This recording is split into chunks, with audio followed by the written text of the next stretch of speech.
This is LANDBACK for the people, right here, coming at you from Minlah here in the ཌeSápa, lands of the ոշeti-Shakoi.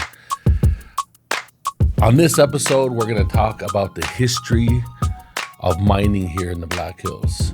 We're going to talk about the direct correlation of the mining industry of the 1872 General Mining Act and its relationship to the stealing of our land here in Lakota territory.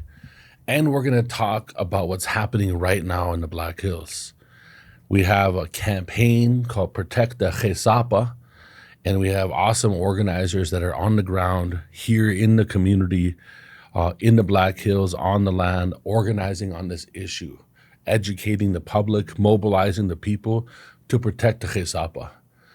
And our guest on the show today will be Taylor Gunhammer and Andrew Ironshell, who are both organizers here in the ཌeSápa working on these issues.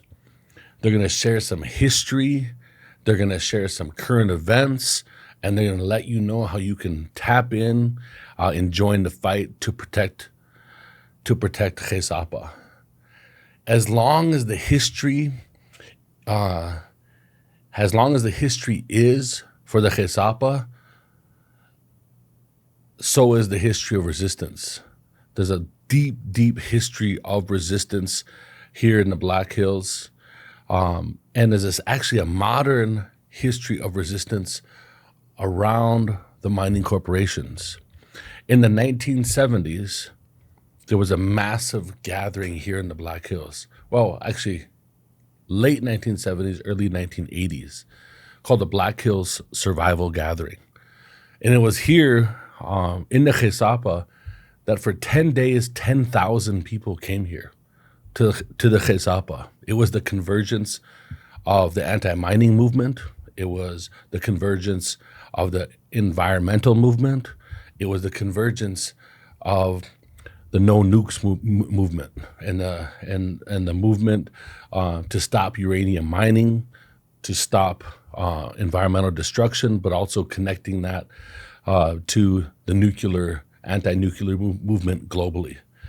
And that happened here in the Black Hills. There's also a direct correlation between the 1868 treaty, the 1851 treaties, and the stealing of the Black Hills. The 1872 Mining Act created the political and legal conditions that allowed corporations to have more rights than human beings. It allowed corporations to have the ability to violate the treaties of 1851 and 1868, steal land, and put mining claims on public lands. That's right. Most of public lands and the history of public lands has been an opportunity for the mining corporations and extractive industry to take public lands and extract resources from it while polluting the waters, while creating environmental destruction and not cleaning it up. So this show, we're going to dive into the complexity that exists here, the history, and what we're currently doing about it. And moving forward, we're going to also talk about the cross intersection of climate, mining, and LANDBACK. A lot of folks don't know that at NDN Collective, we have many different campaigns that go on here, and we have different organizers who are very dedicated to working on these issues. And you're going to hear from two of them today who've been longtime members of this community, who have ties to this community, and who have rolled up their sleeves to build a movement to protect the ཌeSápa and to protect sacred water, protect Mother Earth. So let's get fired up and we'll get ready to bring on our guest here onto LANDBACK for the people.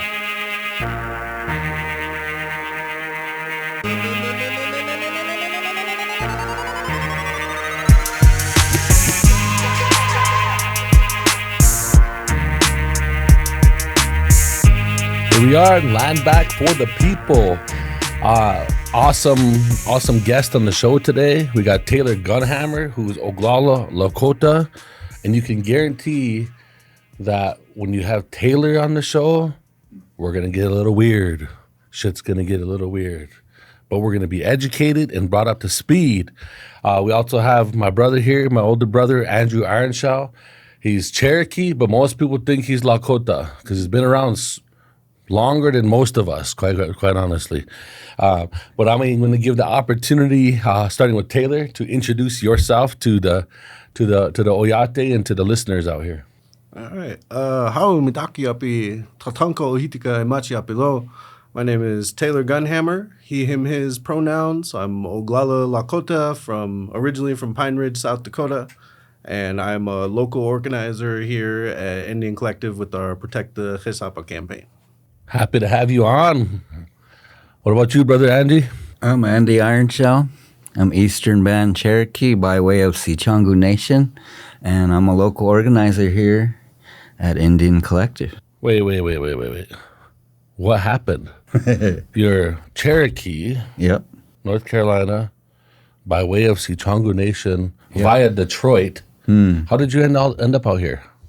Let's talk about relocation sometimes and how the parents got moved around in this nation, those policies. And my mother and father sobered up together in Detroit, and here we are. We came out here so they could be working the alcohol field, and I've been out here probably 50 years now. Well, we're happy to have you on the show. We're going to kind of jump into it. I'm going to start with my first question for you. The HeSápa are sacred to our people, and they're sacred, and we talk about that. But can you share with the people listening and watching, like a little bit of why? Like why is the HeSápa? Why are the Black Hills? Why is this place so sacred to us as Lakota people? Yeah, I think it's not just Lakota people, but people in general. When they come here, they can feel that reverence of this space, of this place, And I know that many tribes utilize this territory for prayer. They didn't really camp out here. This is a holy land. It is a place of origin, And so I think that that's still felt today by the people that live here. And it was felt by our ancestors, and it really is the beginning for the Lakota people, as I understand it. We understand all this within our context, but even in the Western context, the Black Hills is a pretty special place in all the world in that it's a giant uplift of some of the most ancient earth right up to the surface where we can be close to it. It's like a belly button of the earth, which ties into why our creation story, our emergence onto this earth is rooted there and comes from there. Yeah, and it's one of the older mountain ranges in the world. It's an independent mountain range too. So some people think, everything in the West is either the Rockies or the Sierra Nevadas. Yeah. But the Black Hills and the HeSápa is actually an independent mountain range and came up at a different time. It's much older. And so you don't have the peaks here. You don't have the peaks with the snow-topped peaks because the mountains here are so old, right? Yeah. It's people I've heard say before, those aren't mountains, that's why they're just the Black Hills, but the reality of it is that they've been mountains for so long that they are now old grandmothers and grandfathers, worn down and round. So Andy, one of the questions I want to ask is, this show is about LANDBACK. Mm-hmm. When you hear the words LANDBACK, what does that mean to you personally? On a personal level, when I think about LANDBACK, I feel like it's a call for justice. That was taken away. We're reestablishing ourselves and our values in the Black Hills now as we speak as a people, and not just Lakota people, but many Indigenous people. And I think that when we realize the importance of the land beneath us, we understand that that's part of us. That's part of our wellness. That's part of our health. It's also part of our practical economy as Indigenous peoples. And so this space, to get to land back is to heal. To get to land back is justice. It's we talk about treaty rights a lot, but those are fundamentally a question of human rights, because we expect that when you make a contract with us, you have to abide by it as though we were human beings. We're asking for simple human treatment. And the fact that it is so tied up in these treaty discussions is because we are this land. We are this land. And we'll get into it, I'm sure, but it's... Yeah, I mean, I think that's one thing that people don't realize often, right? When people think of human rights, they think everybody like in society thinks that these treaties are these archaic things from long time ago, and don't have any impact on today. Don't have any direct correlation. That happened a long time ago. Isn't that the time of cowboys and Indians? You know, and they don't think about the direct impact today. But you know, today the U.S. Constitution still states in Article 6 of the U.S. Constitution that treaties are the supreme law of the land. Yeah. And therefore, every time that that a treaty was violated, so was the United States Constitution, right? And baked into those treaties is our spiritual laws, our human rights as a people. And so, every single time a treaty is violated, so are people's human rights. So I love the connection that you made there too, because sometimes we have to bring these treaties into the present, into the now, because of how they're impacting our people. There's a long history. This is a question for you, Taylor. There's a long history of extraction and environmental destruction here in the Black Hills, in particular. Everywhere, but here, there's a long history of that. Can you talk about some of the history of mining and extraction here in the Black Hills?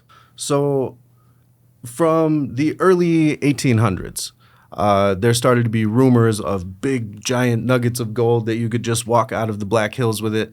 A lot of that came from the Jesuit de Smet, who told of all of these riches in the hills. And so... Now, we'll flash forward in time a little to 1868, the Fort Laramie Treaty. And the interest in illegal prospecting and mining in the Black Hills started to surge as early as 1869. And then just a few short years later, we have the 1872 General Mining Act. And everybody who knows the 1872 law knows that it's an act that took federal lands and basically allowed the free exploration and mining and exploitation of what are declared federal lands but are rightfully Indigenous treaty lands. And so as they dropped this 1872 law, they also included language that it was meant to help settle the West. And so the anti-Indigenous sentiment of mining policy in this country started from moment one. And it created an inertia where we kind of swing back and forth on a pendulum between the idea that we are extracting resources in order to oppress Indigenous peoples and the idea that we are oppressing Indigenous peoples in order to get the resources. And that's kind of why we're stuck in this holding pattern, because every time it falls to us. It's kind of the blueprint. I mean, The 1872 General Mining Act is one of the oldest archaic laws on the books. It has never been amended. I mean, 1872 has never been amended. But when you break down like the history, right? So like in this region, you have the Treaty of 1851 established our territory, like the legal boundaries of the Lakota Nation. Back then, the government called it the Great Sioux Nation in the treaty. And then the 1868 treaty, the difference between those two treaties is that the 1868 treaty allowed for safe passage through Lakota territory for settlers and for the military. They couldn't stop. They weren't allowed to stay. They weren't allowed to establish forts. They weren't allowed to mine. They weren't allowed to extract. The purpose of that treaty, because it was a peace treaty, was for safe passage through. And then you have the 1872 General Mining Act, that then allows for these corporations to have more power than the people who were originally from here, to stake mining claims on these public lands. Then you have the establishment of the public lands and the Forest Service at that time in history, all leading to the Black Hills Act of 1877 that actually removed the Black Hills from our treaty territory. They stole it. That is when the illegal taking happened. And for the listeners out there, I want to be really clear. We as Lakota people do not just think that our land was stolen. The 1877 Black Hills Act was ruled an illegal taking by the United States Supreme Court in 1980. And so it is not a matter of opinion. It is actually a matter of fact. It's a matter of history. It's a matter of law.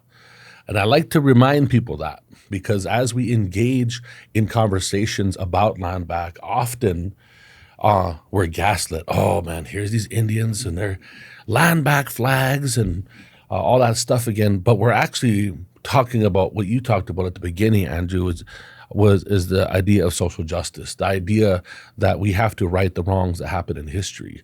And the current laws have been violated and are impacting our people. And this stuff is unresolved right now. In the year 2024, these things are unresolved in this very moment. And these decisions and these legal approaches are directly tied to polluting our waters today, right now here in the Black Hills. Can you talk about that a little bit? Talk about some of the pollution to sacred water here in the Black Hills? Yeah, there is a pronounced history of pollution from mining that has already happened in the Black Hills. Whitewood Creek was so damaged by mining pollution that Murray, our coworker who works here, he told me a story of when he was a boy. He put his hands in it and pulled them out and they turned blue.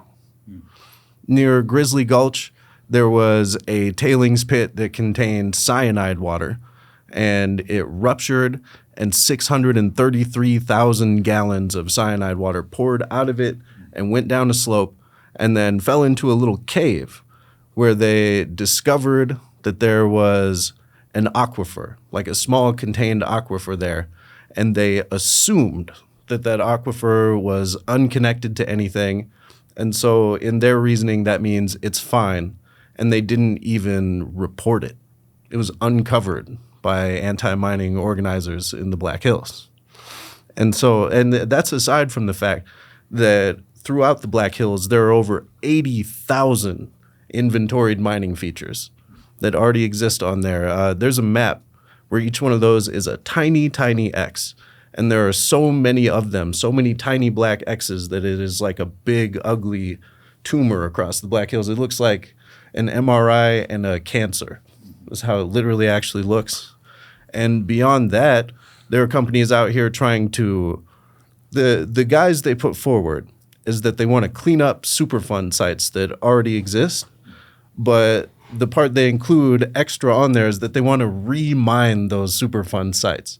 And so we're not even close to a place where the wrongs and injustices of the past have been addressed. And now in the just transition, we're being offered up as a sacrifice zone again. Just since April of 2022, there was a 121,000 acre explosion of new claims, mostly for lithium, but also gold. So what percentage, what's the percentage right now of the Black Hills that are under mining claims? It is just about 20%.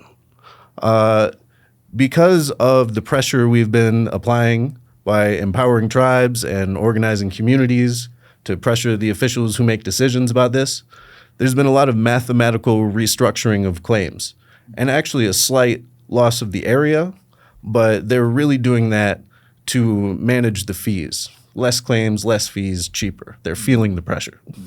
Yeah, it's wild because a lot of people don't actually think, when people think of national parks and they think of the Black Hills National Forest, or when they think of these public lands, people make the assumption that they're protected, right? You get to go see there and you see the deer and you see all this, and so I didn't realize that, that they tell you like get older, right? And you start realizing, wait a second.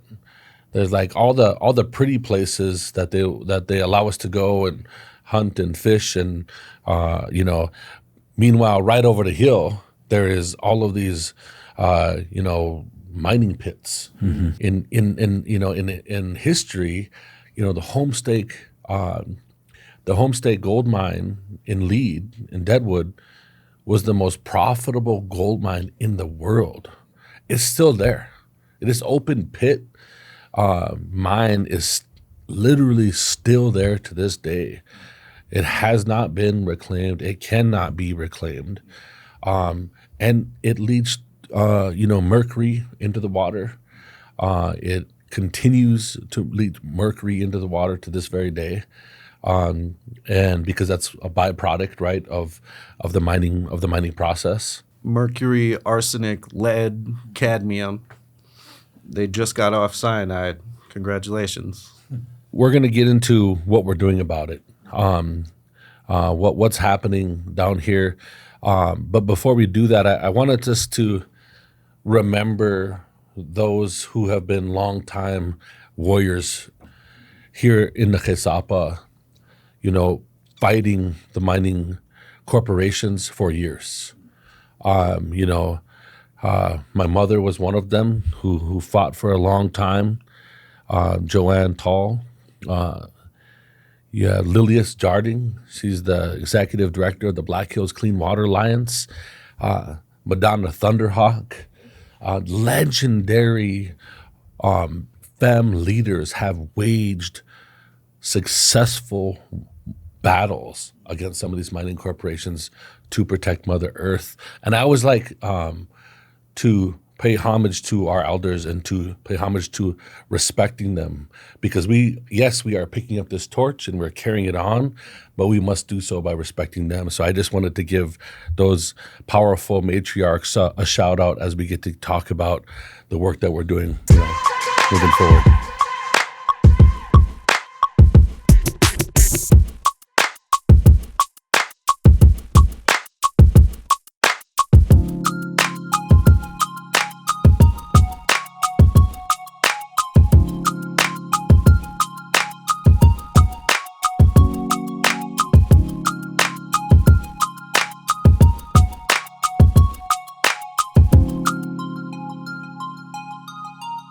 If you love your people, it's time to get the land back.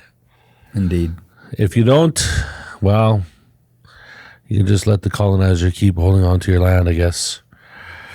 But we're doing something about it right here in the Black Hills. We're doing something right here in the Black Hills with the Protect the HeSápa Campaign. What is that? What's going on with the Protect the HeSápa Campaign? What are we doing in this campaign to protect the land? Okay, so the hard part here is good news is narrowing down the current events to fit on this thing. But to go more back to the beginning, so there's defend, develop, decolonize. And if we are to get the land back, it is very, very important to maintain the integrity of our sacred lands and, in a sense, make sure we have land to get back. Because if we do nothing in the meantime to protect our lands, what we'll be left with is a poison-soaked gravel pile where it used to be our sacred lands. And so it's not just a game of getting it back. It's what we are getting back. And kind of defining that and preserving what we have is what we do, I would say. We're defend. So in the one of the things that really makes up the Black Hills to be a special place is the waterways, the water. Mini Wichoni, water is life, and it is the tributaries, it's the lakes, the streams, the watersheds here that bring life to the ŒSápa, and the ÉSápa provides the drinking water for everybody in this region. It is like if you imagine the ÉSápa is like it's almost like the cup, right? We're gonna fill this cup up and then it's gonna drain out, and it's actually where Minlah comes from. So those that are listening out here, we're in so-called Rapid City, South Dakota, but our people historically we call this place Minlah, which means mini is water and Luzaha is swift or rapid. And so Rapid City was actually named after what we as Lakota people called this area a long time ago. Well, this place here, Minlah, they called it because it's the place where the water came out of the Black Hills onto the prairie, onto the people. And that particular watershed, the Minlah watershed, goes all the way from Pactola all the way down till it drains into the Cheyenne. And you all and all of us are doing work right here to protect that watershed. Can you talk about the protection of the Minlah watershed in particular? In the Black Hills, the primary aquifer that feeds us our drinking water is the Madison. And in fact, that's it's almost like awkwardly kind of half overlaid on top of the Minnelusa aquifer, which extends out into like 6 states and up into Canada. And so on top of this massive, giant underground aquifer that is actually the drinking water source for many, many, many people over a huge geographic area, we're here in kind of a recharge point, which is in fact why we sometimes get a distorted idea of the impact of mining projects on the water supply, because we get fresh recharges of this underground water that keeps pumping up. But the thing about draining those aquifers and sucking water out of them is that we are extremely prone to drought conditions. The second there's even a mild climate event, our water supply goes phew. And there are people who want to pipe water from the Missouri River out here to account for that. But I have another idea. We could just not suck all the water out of the aquifers for mining. Well, yeah, and I remember reading 15 years ago, the National Drought Mitigation Center. They study drought, and they study ways to mitigate it.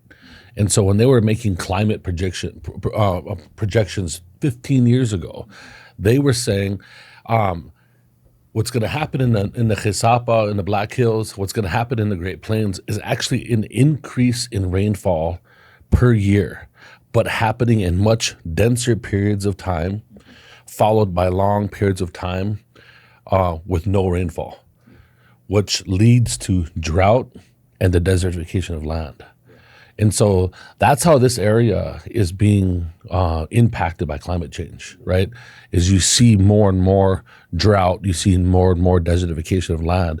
But it's crazy because actually the measurements of the rainfall per year is coming, but it's coming in these flash floods. It's coming in these violent storms that are coming in this area in almost like gully washers. Yeah. When we really, in order to replenish the land, we need that slow, steady. Exactly. In Lakota, we call it like a female rain, a mothering, a gentle rain. That's what actually replenishes the earth. Yeah. And so I always think about that because they made these climate projections by the National Drought Mitigation Center, 15 years ago, and now you're actually seeing those things land here. Yeah. And then when you combine it with the mining, it's risking our future. Andy, you are a grandfather. People probably don't know, but Andy's 60 years old. He's been around here for a minute. He's old school, but he's proud of it. But you raise your children in this community. Yes. As a grandfather, how does it feel to be raising your children in a place where their future's at risk because of the impact of mining and the water that they have to drink in this community. I think about that often, especially with my older children and the potential that they might want to live somewhere else. But we're reminded that these things are happening all across this hemisphere, not just in our own community. But I think the difference for me here is that we have a community that's taking a stand. And, I've been out here for a while among the Lakota people as an ally, as a father, as a son, as a grandfather now. And there's no other place I'd rather put up this fight than here among the Lakota. But it really is an epicenter for what's happening all over this world and all over this country. And so I think that as a community, as people that were fooled by the government, fooled by the powers that be, they knew these things were coming long ago, but the greed allowed them to make policies that, let's just make it look nice, let's greenwash it, let's not talk about it. And now Mother Earth is saying, no, you're going to talk about it because now, we're feeling it. Yeah, direct response from Mother Earth. I mean, we always respond, as Indigenous people in that way. Mm-hmm. I want to talk about this mineral withdrawal. It sounds really confusing. Yeah. Because people are like, are they trying to withdraw minerals from Mother Earth? Yeah. Or what is a mineral withdrawal? It's confusing, but I got you. So a mineral withdrawal is an action by the Secretary of the Interior. They take a plot of federal land and they draw it out and designate it, and within that area of land, they withdraw the rights to drill and explore and mine and refine minerals, any mining activities. And once a mineral withdrawal is approved, it can protect that area for up to 20 years, and then it can even be made permanent by an act of Congress.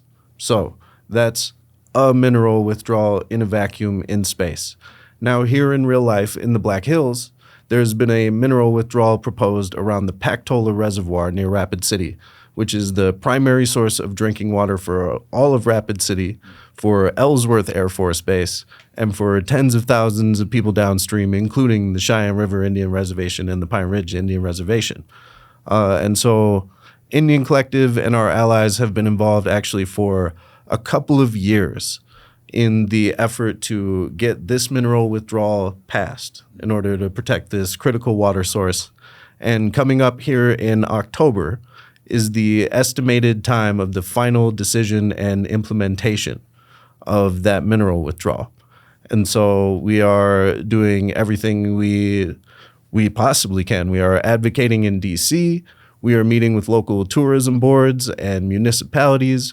We've done all the consulting with tribes for a couple of years, and it's looking really, really good because this whole entire mineral withdrawal, even if it's not the catalyst, it certainly helped push it over the edge that a mining company called Ep.4 proposed a project at Jenny Gulch, which is an incredibly popular place to go fish and swim. It's at the Petoia Reservoir.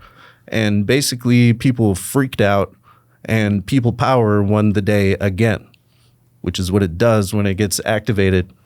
And I mean, people are generally starting to get the sense that industry is not going to look out for them. Government is not going to look out for them. And so some of the only people who are left who share their ideals about how land should be treated are us, because we are these lands. And it just so happens that we have the legal standing to fight these things really effectively, which a lot of our work revolves around empowering tribes to step into these places and carry those swords, basically. Yeah, it reminds me a little bit, too, about like all the walks of life that are supporting the mineral withdrawal and supporting fighting the mining corporations and protecting sacred water here in the Black Hills.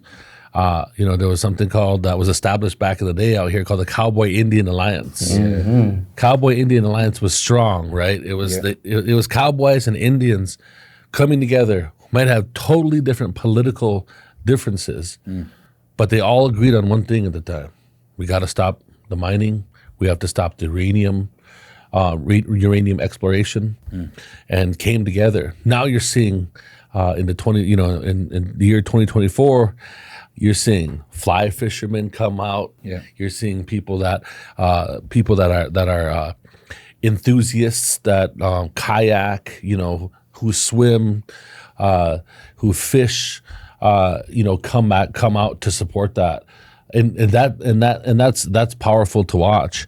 I also wanted to point out and acknowledge that an agency, the Department of Interior, that historically was the agency that was established for the purpose of creating mechanisms to extract resources from Indigenous people, now under the leadership of Secretary Haaland, is pushing for that agency to be different.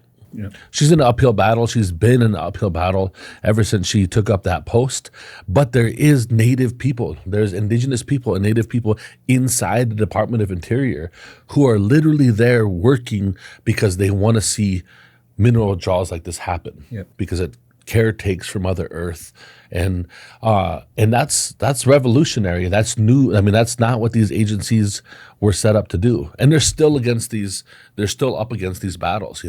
They have to maneuver and navigate the fact that there's an 1872 Mining Act that allows these corporations to come in here, and they have to navigate the complexity of that. But I just wanted to acknowledge them because I know that Secretary Haaland's stint. Usually secretaries don't stay on more than 4 years, and just want to acknowledge her and the hard work of her team, Brian Newland, Weezy Little Elk, all the people in those offices who are from community, who are from their communities, who are trying to make that agency do something good for Mother Earth. And I really hope that this mineral withdrawal goes through before the end of this year, and that it's a safer place for our children in this community. You bet. Yeah. Nick, I think it's also important to note that those positions and the natives that are advocating for us in D.C., that didn't just happen by accident. It took a lot of community organizing. It took a lot of leadership at the local level to move them forward into those positions. And I think as community, I feel like I have a responsibility to support their efforts and work with them in tandem to create the conditions for safer communities. And so it's both sides. Like, we didn't send them there to do all the work. No, we sent them there to help them, for me to help them do the work and to, make our communities better. I like saying we shorten the distance, Yeah. We try to shorten the distance between where that stuff is happening in the front lines and where the impact's happening. And it's an honor to be able to be a part of that work. It's hard work though, because you have all these forces that are trying to, move you in a certain way. I have a couple questions that I want us to finish before we begin to close out here.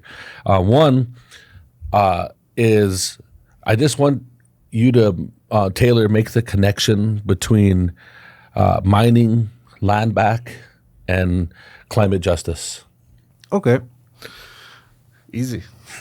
Let's hear it. I'll be here. The reason I'm asking the question is because I got all fired up one day because I got to see one of Taylor's speeches about how he makes that connection, and I had a sore throat that day, but I was trying to Kieja and Warhoop in the back because you were nailing it on making the connection between those things.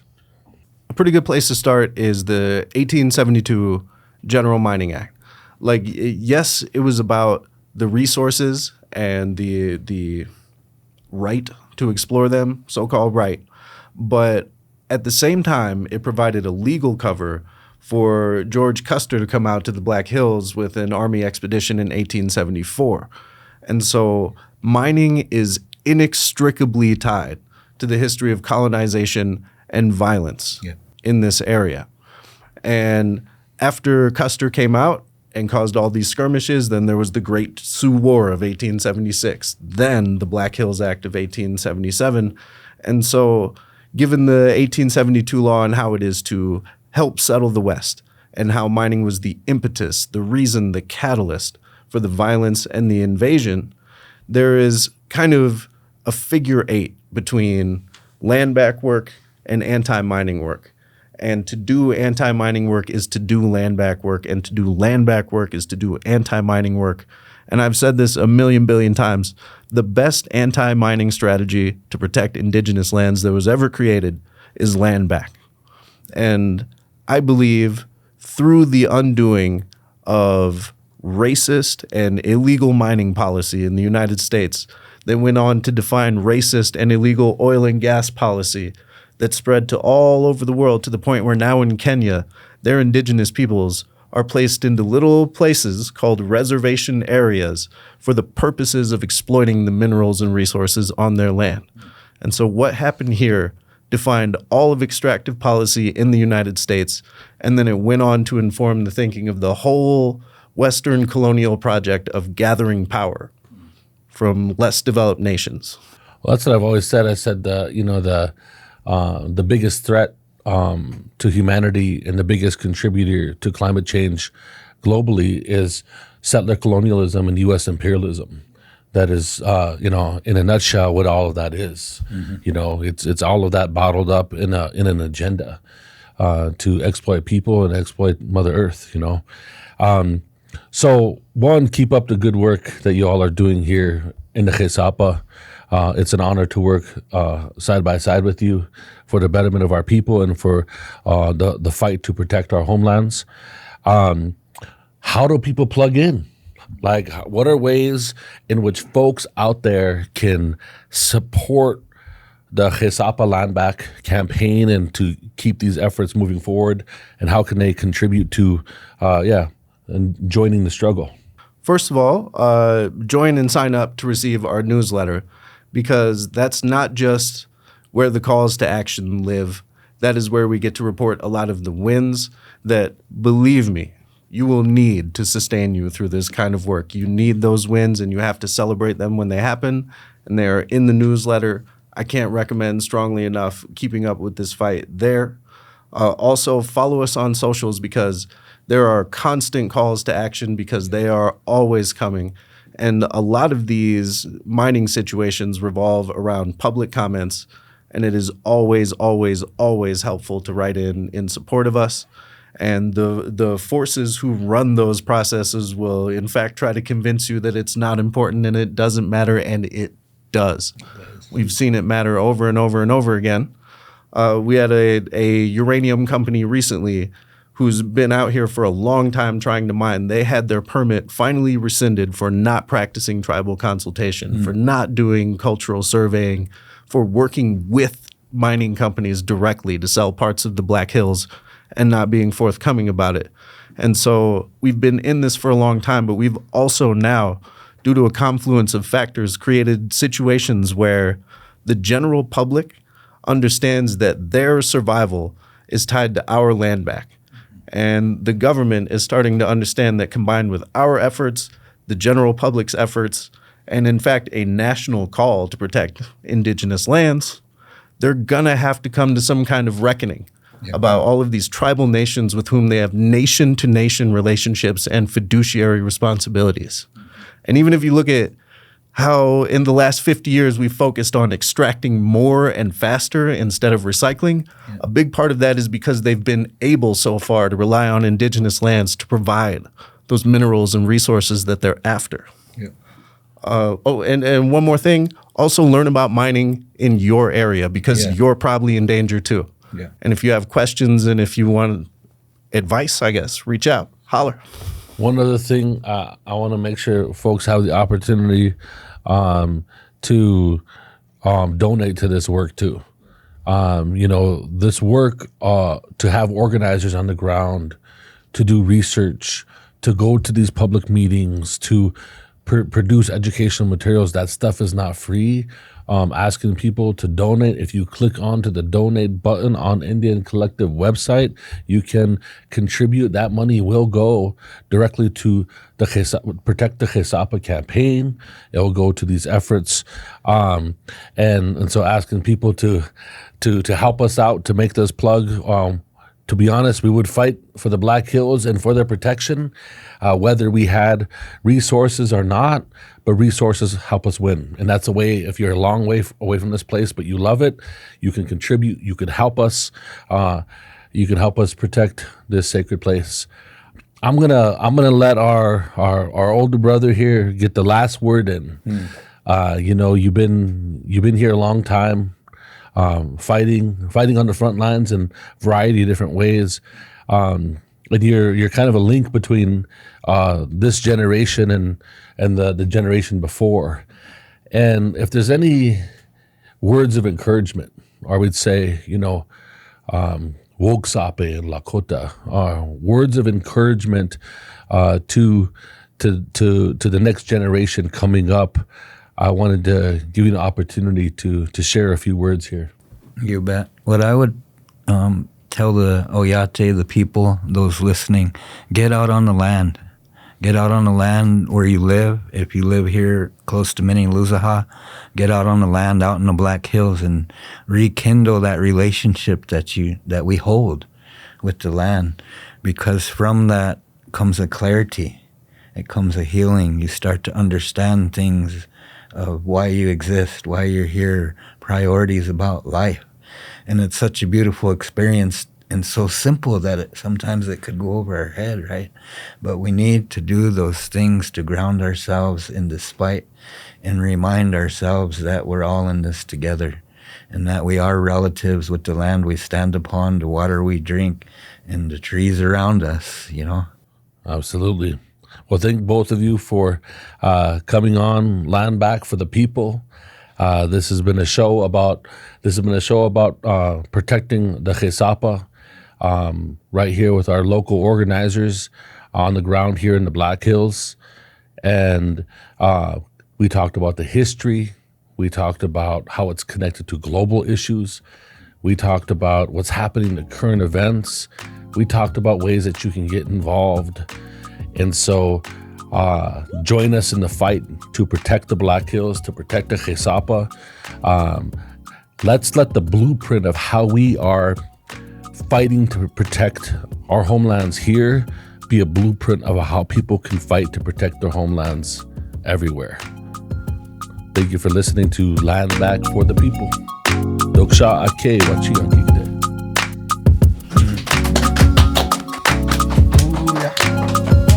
Oh, Stay. Good. All right. I'm gonna go throw up. You did good.